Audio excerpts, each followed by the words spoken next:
So I've returned to Music Store Professional in Cologne once more because, well, why not? I was in the area, and so I thought this time I'd make a video that I didn't think they would let me do, but apparently they will, which is a video rather critical of the Fender Tone Master. Now, I deliberately waited to make a video on this. I knew Fender wasn't going to send me one because, I don't know, any little tiny peek into my back catalog will reveal how little of a fan I am of amp simulators of any kind, really. And so I was honestly tempted to buy one, for a video at least, and then send it back afterwards, because I'm not spending $2 on something I hate and then keeping it.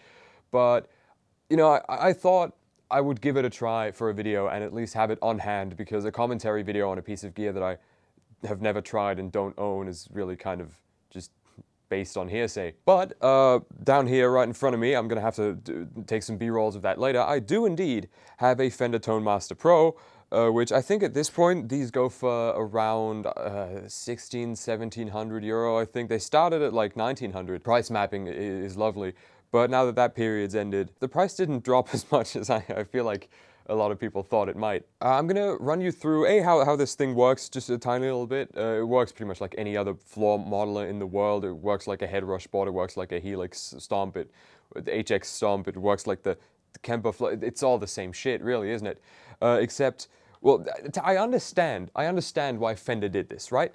Because unlike a company like Head Rush, for instance, or Line 6, Fender owns a bunch of companies, right? Not just guitar companies like Gretsch, etc., but they own amp companies like EVH as well, and there's a bunch of EVH presets in there that they've actually not had to, you know, change the names like in Bias Effects 2 or some shit, but they've actually put branded EVH stack presets in there. Not that they're particularly good, we'll get into that in a second. But it makes sense for a company that makes all of their own amps, their own, you know, has subsidiaries that make amps, and then they make their own pedals and all that. It makes sense for them to want to put all of that into a modeler, but this entire thing, it just seems unfinished. But I'm getting ahead of myself. Let's run through a couple tones first. Right now I'm on the Clean Twin preset. You heard that in the intro. And the one before that was EVH Red something over there. So that's the first EVH brand. Just in general, like, there's a strong theme of EVH throughout this thing.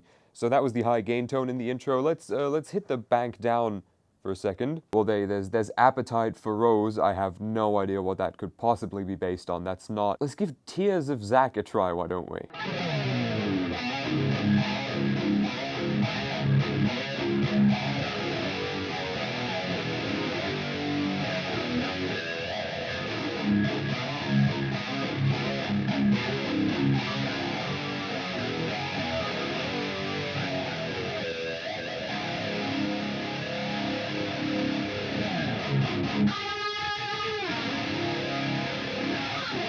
All right, so you've heard 3 tones now up until this point, and I feel like you might know what I'm talking about when I say this just sounds very synthetic. I mean, you're not hearing it in the room. There's a couple speakers back there, so I'm hearing it as authentically as I guess I'd be hearing a real amp, as opposed to you're just hearing it. That's the thing with tone demos. I say this every fucking time. You're hearing it through whatever I'm playing it through, and then what your phone or tablet or PC or Samsung Smart Fridge sounds like. But in general, like, if you just go and listen to any of my other videos, I'm not saying I'm a master audio engineer or anything, but you can hear a difference between like how authentic it sounds when I'm picking up a real amp versus how very not authentic this sounds, given that you spent almost as much money on this, if you own it, as I did on my car.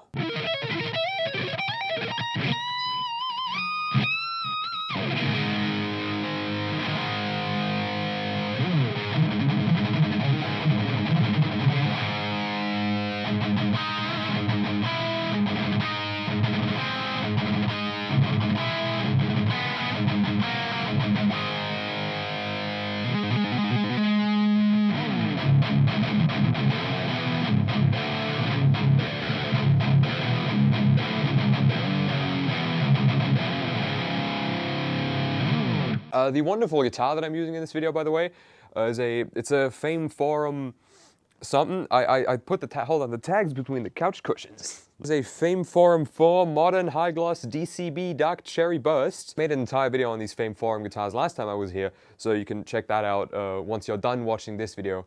It's going to be in the end card.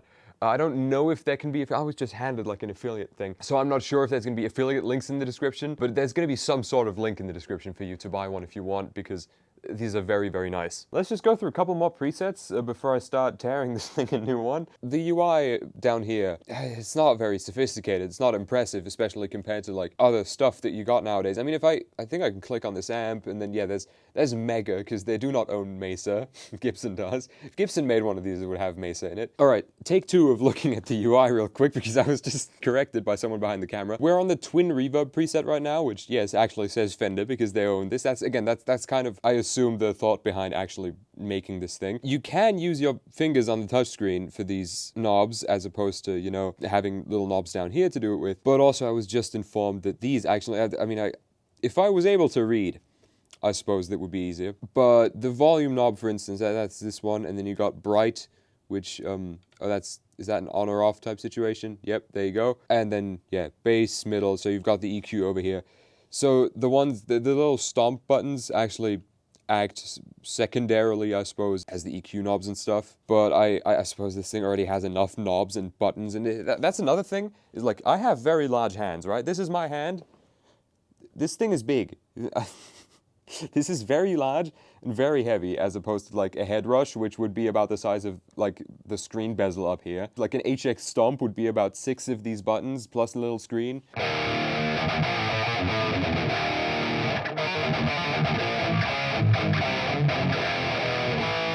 So I'm going to give you a little playthrough of the Peaceful Death preset with not a Megadeth song, because last time I did that, I received a copyright claim.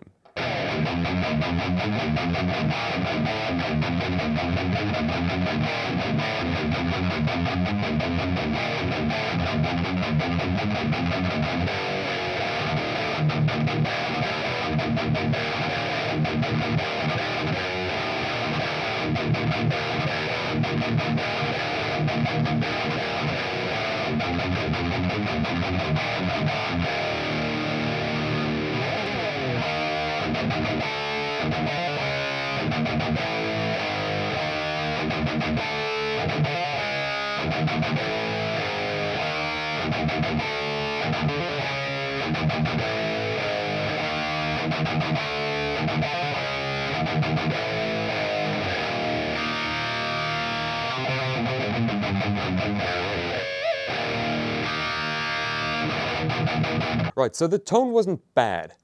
On any of these presets that I just tried, just right out of the box, the tone was alright. I don't know how much this has been tampered with already, because obviously this isn't straight out of the box. This has been used for content before, but I don't assume they've messed with the presets too much or then ended up saving them.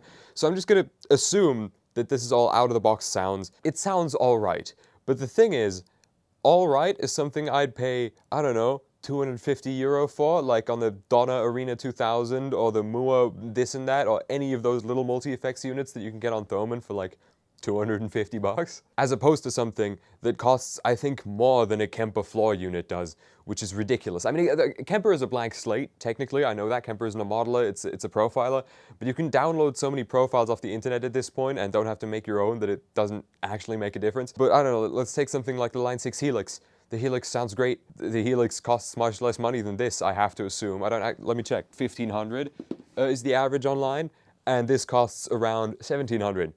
That's more money for worse sound. And so I don't know who this is for, because who I can imagine using this is like someone who's very loyal to Fender, which I used to be.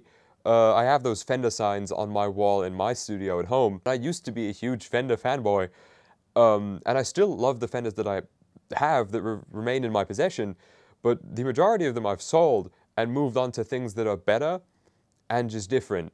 And so the only person I can reasonably see using this is someone who's very, very loyal to Fender, but wants to branch out into this, the kind of digital world. And this is not the way to do it. The entire thing seems unfinished, but the UI is as bad as, like, I don't know, Bias Amp, Bias FX 1, not 2, Bias FX 2 is the current one. That's perfectly alright, and the UI looks better than this. It's nicer to use. It's of course not meant to be used in an analog unit, as in like thing with buttons. But this looks horrible. It's not nice to use, and the sounds, all of these sounds, every single one of them. I don't know how many there are. 500 says empty, so let's see how many are there. So there's 138 presets in here, and every single one of them sounds incredibly synthetic. And yeah, they sound synthetic because they are synthetic, but there are plugins for your computer. There are units that are much cheaper that sound on par, if not better than this. I just really don't think that this is the thing to be spending your money on.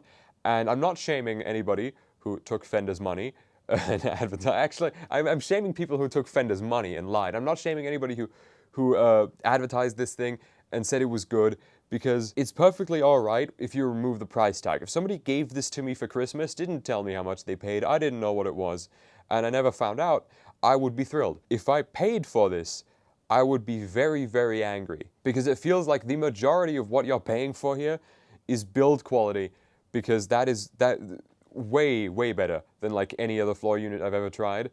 But that's not really what a guitar amp simulator should be about. And also, I've just clicked through all of the presets, and it doesn't look like there's any bass ones. And now, I'm not 1000% certain that the Line 6 Helix, for instance, which I feel like is this thing's closest competitor, has bass tones in it, but I would be very surprised if it didn't. This thing has none of that, even though Fender is also a very prominent manufacturer of like some of the most iconic bass shapes ever. And so this entire thing kind of seems like they rushed it out the door in an effort to get on the hype train of like, people are throwing out their tube amps, selling them for dirt cheap, and moving to digital. And that's not the way to introduce one of these products, especially not if you're a company like Fender. If a company like, I don't know, Donna did this, if they said, we have this, Donna, if you don't know Donna, then that's good, you're not missing out on anything. I did a couple ads for them back in the day when no one would sponsor me. The stuff that I advertised wasn't bad, wasn't fantastic.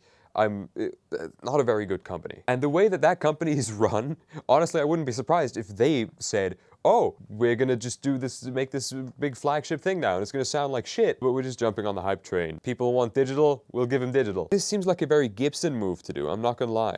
Gibson has a tendency to kind of do things that aren't very well thought out. Just thought of that because it has an expression pedal assign button down there.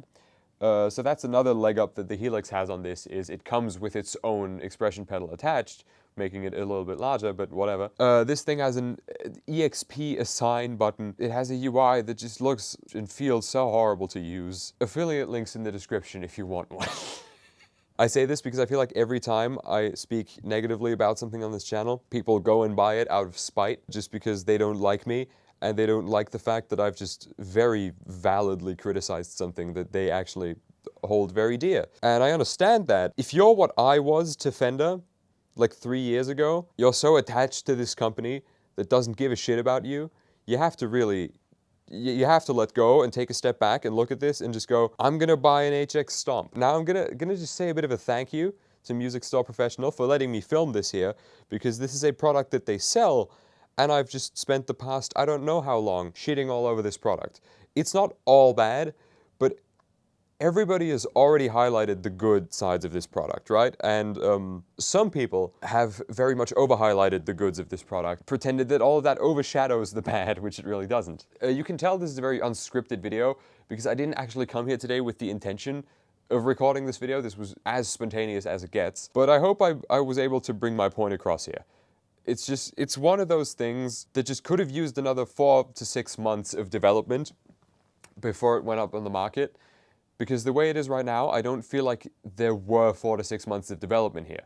It feels like they took software, they took the like source code of somebody else's software, just slapped a bunch of JPEGs of their products on it, designed something that actually design-wise, again, this isn't bad, because I feel like the entire budget and the entire, like all of what you're paying for here is the build quality and the super intuitive design. Because while the software part is super like unintuitive and shit, all of the knobs, every single one, has a screen above it. Whenever I change anything, whenever I go like, oh, I'm gonna go over here, there you go. It's displaying the function of this knob now, and it's working. That's very intuitive. It's just that this part and everything inside it kind of sucks. Alright, so it costs as much, if not more, than a Kemper.